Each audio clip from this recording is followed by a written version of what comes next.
सिद्धार्थ शुक्ला के जाने के बाद उनकी मां पर गमों का पहाड़ टूट पड़ा। उनकी मां बिल्कुल अकेली रह चुकी है। दरअसल बहुत प्यार करती थी उनकी मां उनसे। घर के सबसे छोटे थे और बहुत ही लाडले थे। थोड़ी जिद्दी थे लेकिन अपनी मां की बहुत परवाह करते थे। बिग बॉस के घर में हमने सुना था कि मैं अपनी मां से कभी अलग नहीं रहा हूं।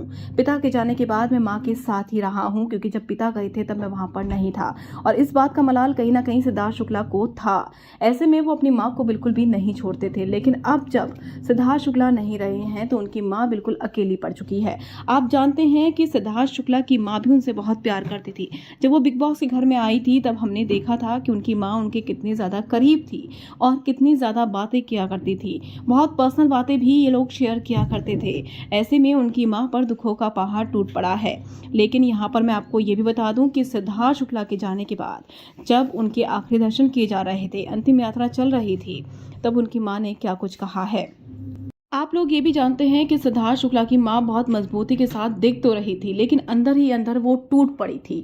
अंदर से वो टूटी हुई थी, लेकिन आंखों से उन्होंने मीडिया के सामने आंसू नहीं बहाए।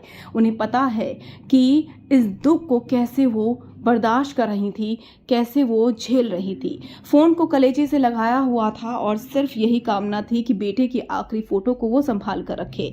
बताया जा रहा है कि जब उन्होंने अपने बेटे को देखा आखिरी बार तो उन्होंने कहा कि अब मैं कैसे जीऊँगी, मेरी ज़िंदगी तो मेरे बेटे के आसपास ही थी। जी हाँ, उनके मुंह से सिर्फ यही शब्द निकले कि अब मैं कैसे जीऊँगी, मेरी ज़िंदगी तो मेरे बेटे के आसपास ही थी।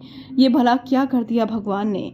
ऊपर वाले को भी सोचना पड़ेगा कि एक माँ से उसका सहारा ले लिया। पति के जाने के बाद बहुत मुश्किल होता है ये सब झेल पाना, ये सब चीज़ें कर पाना, और सिद्धार्थ की माँ बहुत स्ट्रांगली खड़ी रही थी।